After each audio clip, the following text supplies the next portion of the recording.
ఏమైనా చేసుకొని ఈయన ఏమైనా చేసుకొని ఇప్పుడు కన్నోడు పట్టించుకుంటాడు కొన్నోడు పట్టించుకుంటాడు మనం మనకు కాదు ఇదంతా తలకాయ నొప్పి రేపు ఏమన్నా అయితే ఎవరు తిరగాలో తెల్లదాకా తెలియతున్నాం అచ్చుడు అదే అచ్చుడు రాకపోవడుగా అది మన నిర్ణయం ఉండదు కులం అంతా ఏకైతే ఏం చేద్దామో కానీ ఇప్పుడు మాత్రం వెళ్ళని పోలీసుల మిలువు అంటే మనం చెప్పులు లేచి పళ్ళంతా దింపి లేనితోటి తలకాయ నొప్పి మనకెందుకు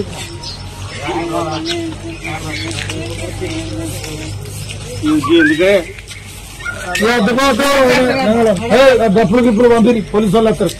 లేదు తలకాయ నొప్పి పంపి పంచాయతీ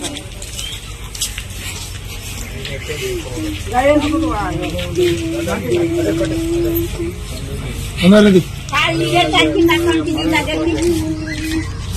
3 రోజులు అనేటి వచ్చి తీసుకున్నది వాడు వచ్చింది